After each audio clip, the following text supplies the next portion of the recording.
ధన్యవాదాలు స్పీకర్ గారు for giving me this chance. మా చెన్నూరు నియోజకవర్గంలో పత్తి కొనుగోలు చేయడానికి సిసిఐ ఇంకా ఎక్కువ ప్రొక్యూర్మెంట్ చేయాలని చెప్పి మీ ద్వారా సిసిఐకి రిక్వెస్ట్ చేస్తున్నాము. చాలా లారీలు అన్నీ కూడా అక్కడ ప్రొక్యూర్మెంట్ కావడం లేనందువలన ట్రాఫిక్ జామ్ అవుతుంది అక్కడ హైవేలో. తొందరగా సిసిఐ రోజుకి 200 లారీలు పెట్టి ఈ ప్రొక్యూర్మెంట్ చేయాలని చెప్పి మీ ద్వారా కోరుతున్నాం అధ్యక్ష. దీంతోపాటు ఇంతకుముందు మా సోదరుడు చెప్పినట్టు మిషన్ భగీరథ ఒక పెద్ద ఫెయిల్యూర్ అధ్యక్ష. చెన్నూరు నియోజకవర్గంలో నేను క్యాంపెయినింగ్కి వెళ్ళినప్పుడు అన్ని చోట్ల కూడా ఇదే కోరడం జరిగింది. మాకు మంచినీటి సౌకర్యం లేదు, మాకు బోర్వెల్స్ కావాలి, ఈ మిషన్ భగీరథ మొత్తం ఫెయిల్యూర్ అని చెప్పి ప్రజలందరూ కూడా క్యాంపెయినింగ్లో కోరడం జరిగింది.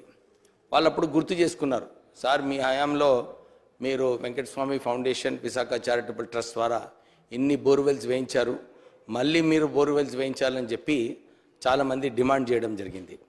మొన్న ముఖ్యమంత్రి గారు రివ్యూ మీటింగ్లో ఈ మిషన్ భగీరథ గురించి చర్చించేటప్పుడు నేను వారిని కోరినాను, ఒక 100 బోర్వెల్ మా కాన్స్టిట్యున్సీకి ఇస్తే బాగుంటుందని చెప్పి వారిని కోరడం జరిగింది. వాళ్ళు ఇదే అన్నారు, రాష్ట్రంలో బోర్వెల్స్ వేయడానికి పర్మిషన్ లేదు, మిషన్ భగీరథ ఎందుకు సరిగా మీ దగ్గర అమలు కాలేదని చెప్పి ఒక ఎంక్వైరీ పెట్టినారు అధ్యక్ష. ఈ ఎంక్వైరీలో చూస్తే చాలా మట్టుకు పైపులు ఏదైతే మిషన్ భగీరథలో వాడినారో అన్ని పాత పైపులు వాడినారు. అంటే కేవలం పైపులు కాంట్రాక్టర్కి లాభం పొందేలాగా 70% కన్నా ఎక్కువ ఎంక్వైరీలో పాత పైపులు అన్నీ కూడా డ్యామేజ్ అయిపోయినాయి. ఇంతకుముందు మిషన్ భగీరథలో ఏదైతే నిధులు కేటాయించాలో డ్యామేజ్ పైప్స్కి కొత్త పైప్స్ వేయడము, ఇంట్రానెట్ కూడా మిషన్ భగీరథలో ఇంకా పూర్తి కాలేదు అధ్యక్ష.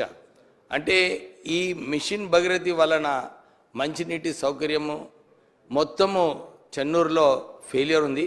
ఇప్పుడే అందరు ఇతర ఎమ్మెల్యేస్ గారితో మాట్లాడినప్పుడు కూడా అందరు కూడా ఇదే చెప్తున్నారు, సార్ మిషన్ భగీరథ నీళ్లు రావటం లేదు, మాకు ఈసారి ఈ ఎండాకాలం ముందు ఏదో ఒక మిషన్ భగీరథ మళ్ళీ రివ్యూ పెట్టి చేస్తే బాగుంటుందని చెప్పి చాలామంది కోరడం జరిగింది. మా చెన్నూరు నియోజకవర్గంలో కూడా మిషన్ భగీరథ అఫీషియల్స్ని పిలిచి 3 సార్లు రివ్యూ మీటింగ్ చేసినాం అధ్యక్ష.